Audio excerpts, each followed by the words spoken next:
Bonjour à tous mes chers compatriotes. Je voudrais vous présenter notre ONG qui est l'Association congolaise contre l'impunité et pour le développement, on sigle l'ACOCIDI. L'objectif de l'ACOCIDI est de vous rapprocher plus à la bonne compréhension des droits de l'homme et à la connaissance des enjeux de développement dans l'humanité. Mes chers compatriotes, connaître la vérité sur le sort des victimes et sur l'histoire de son pays est un droit pour le citoyen et un devoir pour l'État. Le droit international fait l'obligation aux États qui ont ratifié les principaux textes protecteurs des droits de l'homme d'enquêter sur les violations de ces droits. C'est là où intervient la loi. Les lois sont des règles qui visent à encadrer la vie en société. Tout le monde doit normalement connaître et respecter les droits et les obligations qui sont prévues dans les lois. Les lois peuvent être différentes d'un pays à l'autre. Ce qui nous amène au principe « Nul n'est censé ignorer la loi » implique qu'une personne ne peut dire qu'il ignore la loi pour se défendre d'un comportement qu'on lui reproche. Par exemple, lorsqu'un employeur ou chef d'une entreprise ne paye pas correctement ses impôts au gouvernement, l'entreprise est fermée et tous les employés se retrouvent au chômage. L'impunité intervient quand les citoyens ne respectent pas la loi établie dans une nation et suscite des réactions contradictoires selon la nature des infractions et les statuts de ce qu'elle est censée protéger d'éventuels châtiments. L'ACOCIDI vous dit ceci.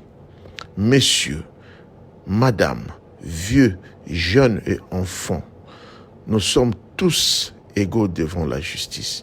Bien que d'autres doctrines juridiques évoquent, nous ne sommes pas tous égaux devant la justice, mais les droits de l'homme est là pour sauver l'homme de l'impunité et de protéger l'homme contre l'injustice et vous apporter l'équité devant la justice, devant le cours et les tribunaux.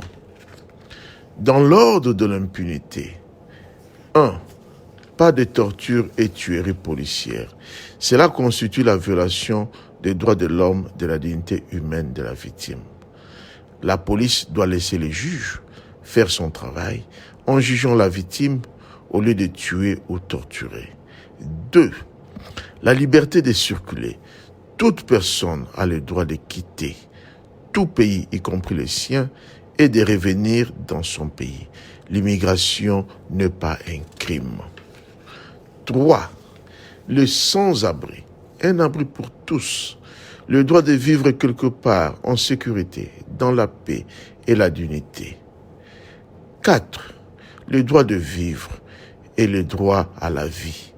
Une femme qui est en train de donner naissance dans un hôpital, tous les enfants, qu'ils soient nés dans le mariage ou hors mariage, jouissent de la même protection sociale. Ces droits doivent être protégés par la loi. 5. Le droit à l'éducation.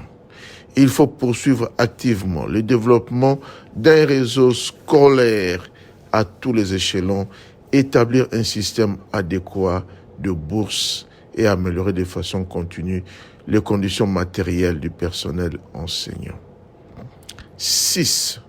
Non à la guerre en RDC, oui à la paix en République démocratique du Congo. 1. Les États-Unis d'Amérique. 2. La Chine. 3. La France. 4. La Belgique. 5. L'Allemagne. 6. Le Royaume-Uni. Acheter les minerais au Congo et non la gratuité qui constitue la violation au principe des droits internationaux de développement et des droits de l'homme au développement, qui engendre la violation de la souveraineté du Congo. En revanche, en ce qui concerne le développement, l'ACOCIDI s'attelle à 2 particularités, l'agriculture et la vulgarisation sociale. C'est vrai que l'homme lutte contre les changements climatiques. À cet effet, l'homme du XXIe siècle doit se remettre à l'agriculture et à l'exploitation traditionnelle des terres comme le faisaient nos ancêtres. C'est vrai que de nos jours, l'humanité est en plein surchauffement. La cause c'est le non-respect par les humains de règles ou principes de l'exploitation de la terre et de ses matières du sol et sous-sol. L'humain a surexploité la terre. En conséquence, il y a eu des règlements. On peut dire en d'autres termes que l'humanité a pété le plomb. Quant à la vulgarisation sociale, pour vivre et survivre, nous devons tous revenir à l'agriculture paysanne de nos ancêtres. Les changements climatiques et la pollution de la terre contaminent les récoltes juste des champs apprêtés avec des houes, de machettes et de bêches, et cela complète le concept de la vulgarisation sociale, qui n'est rien d'autre: consommer qualité et manger propre. Car sans cela, l'humanité ne peut survivre en plein XXIe siècle. En outre, nous devons moderniser les Bretton Woods, veut dire redéfinir et réformer les objectifs des institutions de Bretton Woods, de la Banque mondiale et le FMI face au changement climatique au XXIe siècle. Bien qu'ils ont été créés il y a près de 80 ans pour aider à résoudre des problèmes que rencontreraient des pays à titre individuel, à une époque où le marché financier était souvent petit et non interconnecté, la mission de ces institutions doit être modernisée à l'heure où les crises financières sont souvent de nature mondiale et où la détérioration des biens communs de l'humanité posera des difficultés économiques croissantes à tous les pays et en particulier ceux en développement. Aux idéaux de l'humanité, nous saluons les personnalités qui ont contribué à la justice et à la paix dans l'humanité.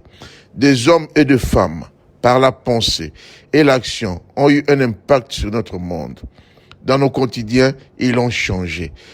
Parmi ceux-ci, on compte des philanthropes qui ont été des défenseurs actifs et efficaces des droits de l'homme et qui sont une source d'inspiration pour tous ceux qui se consacrent aujourd'hui à la cause des droits universels.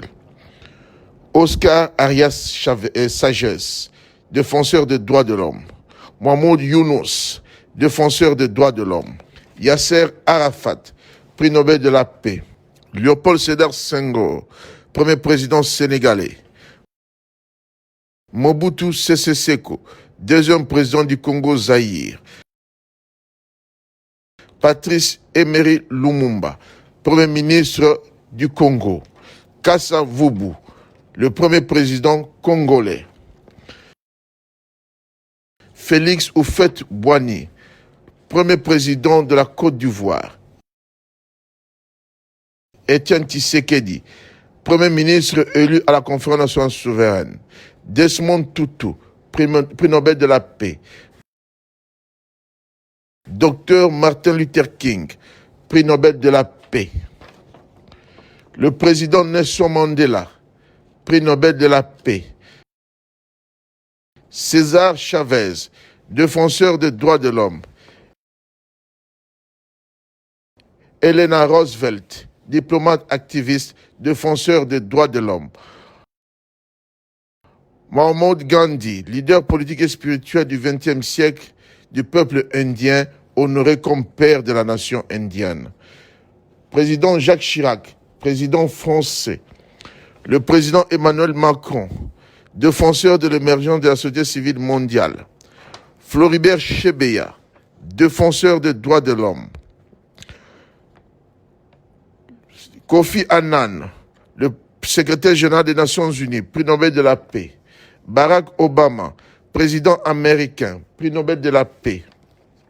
Antonio Guterres, secrétaire général des Nations Unies, symbole de la bonne gouvernance des Nations Unies. Dr Mukwege, prix Nobel de la paix. Michelle Obama, épouse du président Obama, première dame noire aux USA et le symbole de la dignité de femme du monde.